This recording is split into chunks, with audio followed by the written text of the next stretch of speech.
Assalamualaikum warahmatullahi taala wabarakatuh. Saya Khadijah Umar dan saya akan membentangkan projek untuk MPI 2022 kami yang bertajuk Memertabat Ilmu Perubatan Tradisional. Selain saya sendiri, ahli-ahli lain adalah Muhammad Abi Sofyan Abdul Halim, Hazman Samsudin, Nur Hayati Abdul Manaf, Isma Rosila Ismail, Siti Nur Adawiyah Az-Zahra Kamarudin dan Muhammad Khairul Izwan Mad Razali. Kami dari Institut Biodiversity Tropika dan Pembangunan Lestari, Universiti Malaysia Terengganu. Dan untuk MPI 2022 ini, kategori yang kami sertai adalah pendidikan, pembangunan komuniti dan inovasi sosial. Seperti mana tajuk yang diberi, berkaitan dengan perubatan tradisional. Perubatan ini yang banyak menggunakan bahan-bahan yang berasal dari tumbuhan dan herba telah diterima dengan penuh minat oleh masyarakat Melayu di Malaysia kerana ia merupakan kaedah yang selamat dan tidak memberi kesan sampingan terhadap tubuh badan manusia. Ini dapat dibuktikan dengan banyaknya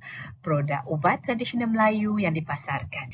Dianggarkan pada masa ini melebihi 13,000 jenis tumbuhan yang berpotensi untuk dijadikan ubat bagi menyembuhkan pelbagai penyakit. Kebanyakan tumbuhan ini terdapat di kawasan tropika dan menurut kajian Universiti Sains Malaysia, terdapat 2,000 hingga 3,000 spesies tumbuhan ubatan di Malaysia yang telah digunakan bagi tujuan perubatan moden dan tradisional. Satu lagi faktor tentang mengapa perubatan tradisional Melayu mendapat tempat dalam kalangan masyarakat adalah kerana ianya lebih murah berbanding dengan rawatan dan perubatan moden. Pengamal perubatan tradisional Melayu banyak bergantung kepada pengetahuan dan ingatan yang diwarisi daripada guru mereka secara turun-temurun. Kita ketahui lagi lebih lanjut tentang ilmu perubatan tradisional. Ilmu perubatan Melayu tidak kurang hebatnya berbanding perubatan moden dalam usaha merawat pelbagai jenis penyakit. Malah di zaman yang perubatan moden belum begitu menguasai pasaran suatu waktu dahulu,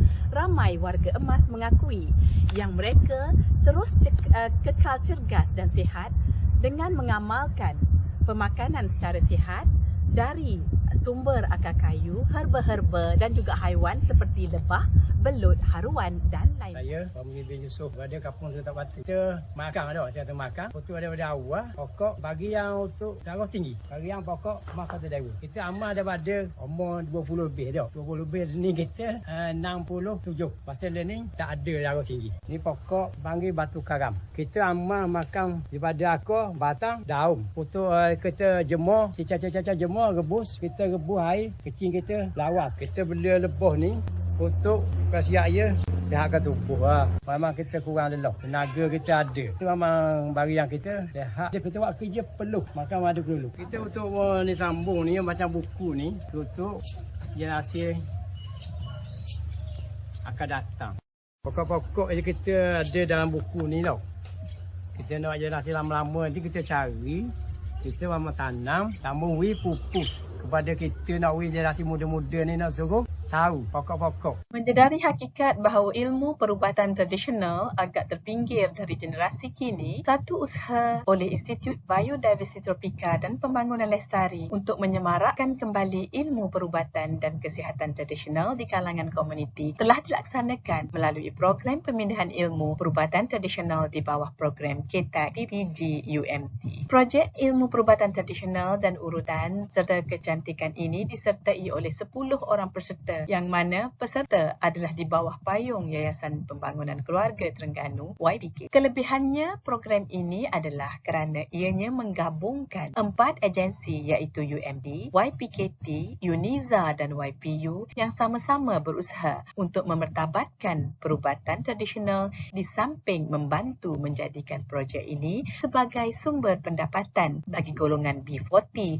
yang rata-ratanya adalah dari suri rumah keluarga berpendapatan rendah dan juga ibu tunggal. Projek bermula dengan mengenal pasti para peserta. Ini adalah penting kerana tanpa komitmen dan kesungguhan para peserta, ianya tidak akan dapat membuahkan hasil yang diharap. Dengan 10 orang peserta yang telah disaring oleh YPKT, 3 fasa pemindahan ilmu telah dilaksanakan. Untuk fasa 1 projek ini, pemindahan ilmu dalam perbidanan melalui kelas asas urutan telah berjaya diadakan pada 28 hingga 30 Oktober 2020 bertempat di Warisan Spa di Wakaf Beruas, Kuala Terengganu. Untuk fasa 1 ini, projek menggunakan peruntukan daripada UNIZA sebanyak 3,000 untuk menjalankan program pemindahan ilmu ini. Fasa 2 projek ini adalah mengenai penjagaan kesihatan dan kecantikan. Fasa 2 telah berjaya dilaksanakan pada 11 hingga 12 April 2021 bertempat di Kompleks Ibu Tunggal Cendering, Kuala Terengganu. Fasa 3 projek adalah mengenai pemasaran digital dan juga pentauliahan para peserta. Fasa 3 telah berjaya dilaksanakan pada 14 November 2021 juga di Kompleks Ibu Tunggal Cendering, Kuala Terengganu. Fasa 3 projek adalah mengenai pemasaran digital dan juga pentauliahan para peserta. Fasa 3 telah berjaya dilaksanakan pada 14 November 2021 juga di Kompleks Ibu Tunggal Cendering. Sesuatu yang manis yang ditinggalkan oleh projek ini adalah ianya berjaya mentauliahkan 6 orang peserta yang mana nanti dapat menggunakan ilmu yang mereka pelajari bagi membuka atau menjeburkan diri mereka dalam bidang spa. Dan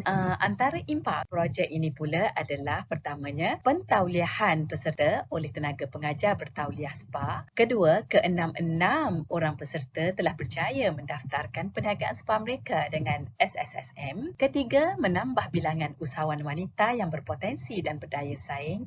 Dan akhir sekali, projek ini telah berjaya membentuk modul latihan untuk pelatih spa. Dan sebagai kesimpulannya, perubatan tradisional seperti juga perubatan moden mempunyai matlamat yang sama, iaitu bagi menyembuhkan penyakit dan penderitaan dengan konsep dan cara yang tersendiri.